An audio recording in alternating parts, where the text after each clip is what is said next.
Bonjour à tous, j'espère que vous allez bien. On se retrouve aujourd'hui pour un nouvel épisode de podcast.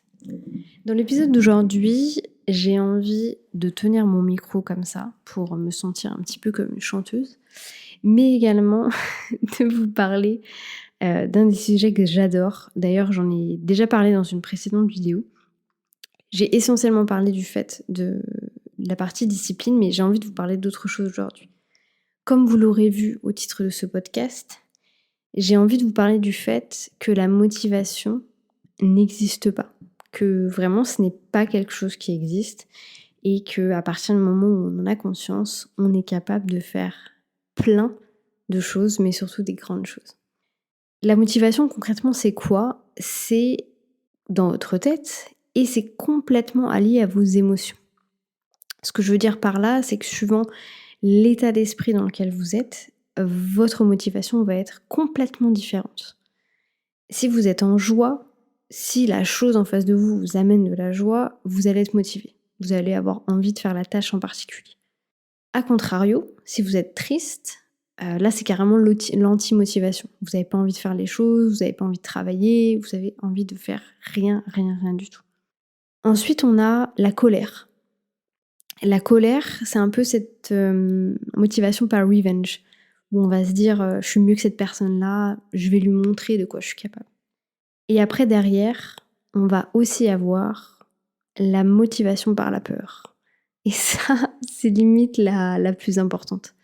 Parce qu'en fait, la motivation par la peur, c'est elle qui va créer la productivité. Parce que si vous ne faites pas ce que vous devez faire, vous êtes dans la merde, vous allez avoir des problèmes, vous allez mettre une tierce personne à défaut. Donc vous êtes obligé de faire quelque chose. Vous êtes obligé concrètement de vous sortir les doigts du cul. Donc ça, c'est un concept hyper intéressant. Maintenant que je vous ai dit ça, réfléchissez à des situations où vous vous êtes dit « j'ai pas la motivation de le faire ». Et repensez-y. Est-ce que vraiment vous n'aviez pas la motivation ou est-ce que vous n'étiez pas dans le mood, tout simplement, de faire quelque chose ? Parce que vous étiez triste, parce que vous aviez faim, vous n'arriviez pas à vous concentrer. Réfléchissez vraiment à tout ça. Une fois qu'on a compris que la motivation est liée aux émotions, on peut du coup parler de l'autre sujet qui est la volonté. La volonté, contrairement à la motivation, est complètement liée à votre cerveau. C'est-à-dire que quand vous vous réveillez, vous avez une jauge de volonté tous les matins. La première chose à prendre en conscience, c'est que tout le monde a des paramètres de défaut. C'est-à-dire que peut-être que moi, ma jauge sera à 80%, mais peut-être que celle de Noémie sera à 30% et celle de Marie sera à 50%. Une fois qu'on a compris ça, on a compris que chacun avait ses paramètres de défaut. Donc déjà, c'est là où on a une grosse variable. C'est qu'on ne peut pas attendre de quelqu'un d'être sur le même pied d'égalité que nous à partir du moment où ils n'ont pas les mêmes paramètres de défaut. Ça, c'est la première chose. La deuxième chose à prendre en conscience, c'est que peu importe ce que vous faites, vous allez utiliser votre volonté. C'est-à-dire que vous allez puiser dans votre énergie, dans votre volonté, pour pouvoir faire quelque chose. Mais ce qui se passe, c'est que, comme tout commun des mortels, quand vous avez une to-do list aussi longue que votre bras, vous n'allez pas entamer votre journée avec la tâche la plus importante. Vous allez entamer votre journée avec une petite liste de tâches, il y en a peut-être 10 ou 15, ce sont des petites choses faciles à faire. Mais parce que vous arrivez à les ticker ou à mettre du fluo, vous avez un sentiment de satisfaction qui est immédiat. D'ailleurs, ça, on en parlait dans un podcast qui s'appelait Bonheur immédiat versus bonheur sur le long terme. N'hésitez pas à aller l'écouter. Donc bref, le fait de faire toutes ces petites tâches vous rend beaucoup plus heureux tout de suite. C'est juste comme ça. C'est comme ça que le cerveau fonctionne. Sauf que, arrivé à la fin de la journée, quand il faut faire cette grosse tâche qui est importante, c'est pas que vous n'avez pas de motivation, c'est que vous n'avez plus de volonté. C'est aussi pour ça que le soir, souvent, on se retrouve à manger des trucs pas cool, des McDonald's ou du Thai ou des pizzas, parce qu'on n'a plus la volonté. C'est pour ça que c'est très intéressant, quand vous faites le lien entre volonté et cerveau, de surtout ne pas vous laisser mourir de faim. Dans le sens où ne pas vous dire vas-y je vais tenir le plus possible, je mangerai plus tard. Parce qu'en fait, comme le cerveau est un muscle, il a besoin de nutriments, eau et alimentation. C'est-à-dire que plus vous mangez sainement, plus vous buvez d'eau, etc., plus votre cerveau, alors va pas grossir, mais va mieux se sentir et va du coup être capable aussi de régénérer un petit peu sa batterie de volonté plus rapidement. Donc n'hésitez pas à manger, à faire des snacks. Je vous parle pas de manger Kinder toute la journée, mais voilà, faire des snacks intelligents. D'ailleurs, je pense qu'on en parlera dans un autre podcast. J'aimerais bien avoir une nutritionniste ou une coach sportive à venir débriefer un petit peu de toute cette partie-là, justement, de ce lien alimentation-cerveau, parce que je pense qu'il y a énormément de choses à dire. Donc la volonté, c'est votre cerveau. La motivation, c'est vos émotions. Et il y a un petit troisième dont je parle beaucoup, dont je me sers beaucoup aussi, c'est la discipline. La discipline, c'est en fait celui qui est le plus puissant, concrètement. Parce que la discipline, vous n'avez pas besoin de motivation, vous n'avez pas besoin de volonté. Vous pouvez faire tout et n'importe quoi si vous avez de la discipline. Néanmoins, la discipline ne marchera pas sur quelque chose qui ne fait pas partie de votre vision, sur quelque chose qui n'est pas hyper important pour vous. C'est pour ça que très souvent, on va utiliser la discipline pour un peu des objectifs de vie. Je reprends toujours le même exemple, hein. Si vous n'êtes pas nouveau sur cette chaîne ou sur ce podcast, vous connaissez. C'est l'exemple des athlètes qui ont une discipline extrêmement forte, qui est au-delà de tout ce qu'on peut voir dans le monde entrepreneurial, par exemple.